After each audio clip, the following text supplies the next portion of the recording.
নামাজ এটা সহজ বিষয় মনে হচ্ছে, কিন্তু বাবারে এই নামাজটা আপনার ছেলে, আমার ছেলে, আপনার নাতিপুতি কবরে গিয়ে কিছুক্ষণ সময় দাঁড়িয়ে সূরা ফালাক পড়বে, সূরা নাস পড়বে, দোয়া করে কান্নাকাটি করে চলে আসবে। কিন্তু বাকি সময় যে কবরের মধ্যে কাটাবেন, সেই কবরে তো এসি নাই, লাইট নাই, ফ্যান নাই, বাতাস নাই, কোন মানুষের আনাগোনা নাই, সম্পর্ক বন্ধ। আল্লাহ রাসূলের হাদিসে পাকে বলছে নামাজ তোমার জন্য কবরের জন্য আলোক বর্তিত হয়ে যাবে। উচ্চ আওয়াজে বলুন সুবহানাল্লাহ। সে নামাজ তোমার জন্য কবরে আলোকিত হয়ে যাবে।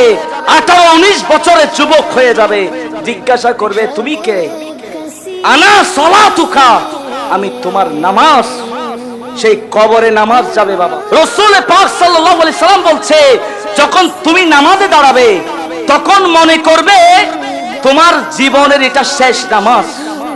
আজকে জুমার নামাজ পড়বেন, রাসূল বলছে সময়ের গুরুত্ব দিয়ে, রাসূল পাক সাল্লাল্লাহু আলাইহি সাল্লাম বলছে যে আজকে তুমি নামাজ পড়তে দাঁড়াইছো, মনে করবা এটা তোমার জীবনের শেষ নামাজ হতে পারে, এটা শেষ রুকু হতে পারে, এটা শেষ সিজদা হতে পারে।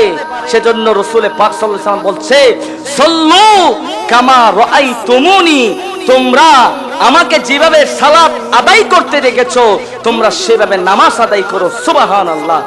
সময়ের গুরুত্ব যে রাসূল বলছে যে তোমার জীবনের শেষ নামাজ, তাহলে জীবনের শেষ নামাজ যদি হয়ে থাকে, আল্লাহ রাসূল বলছে নামাজ কিভাবে আদায় করতে হবে।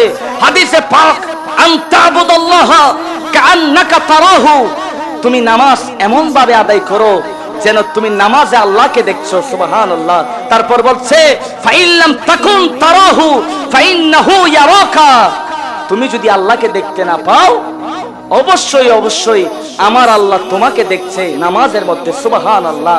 সে বিশ্বাস আছে তো?